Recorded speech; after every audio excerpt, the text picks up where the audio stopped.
تو آپ کو پتہ ہو کہ حسین کربلا میں کیوں گئے تھے، اور آپ کبھی مسجد میں کھڑے ہو کے یہ نہ پڑھیں جس کو دھوکے سے کوفے بلایا۔ میں تو کہتا ہوں جس کو بچپن سے تھا یہ بتایا گیا،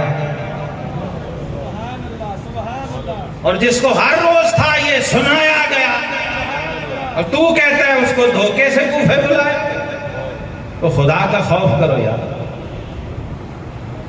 جس کے نانا جان نے پہلے ہی بشارتیں دے دی، گواہ بنا دیے، ام المومنین کو شیشی دے دی، امام حسین کے گلو پہ بوسے دیے، جبریل امین نے آ کے بشارتیں دی کہ حضور اتنا پیار آپ ان سے کرتے ہیں، یہ آپ کا نواسہ شہید کیا ہے، اور آپ کی امتی ہونے کے دعوے دار اس کو شہید کریں۔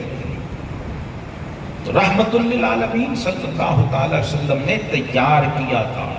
میری گفتگو کے آخری چند جملے دھیان سے نقش کر لیں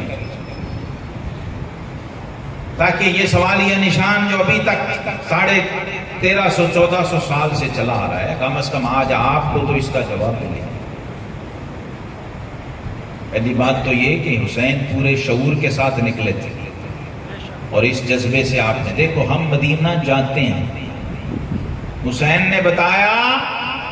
کہ جب مدینے کا نظام خطرے میں ہو پھر مدینے جایا نہیں جاتا، مدینے سے جایا جاتا۔ اور ہم گئے، امام حسین گئے، اور امام حسین کا ہی جانا بنتا تھا۔ یہ بھی غلط تاثر ہے کہ فلاں فلاں فلاں فلاں، بھائی فلاں فلاں بنتا ہی کوئی نہیں۔ اس وقت امام الانبیاء کا نائب اور جانشین اور صاحب مسند روئے زمین پر صرف امام حسین تھے، اس لیے وہ نکلے اور اتمام حجت کے لیے۔ امام حسین، ایک سید زادے نے مواجہ شریف میں یہ شعر کہا تھا، حضرت محدث اعظم ہند کچوچوی رحمۃ اللہ علیہ جب مدینہ پاک سے رخصت ہوئے نا،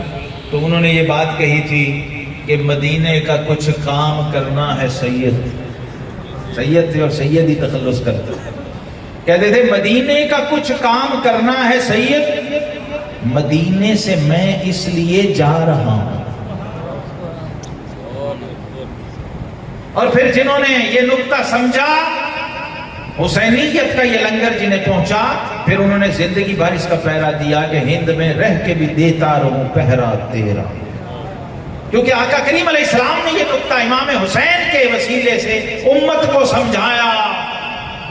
کہ جو تو میرا امتی مدینے میں ہو وہ تو صرف مدینے میں ہوتا ہے، لیکن فرمایا جو مدینے کی ڈیوٹی پہ ہو وہ روئے زمین پہ جہاں بھی ہو وہ مدینے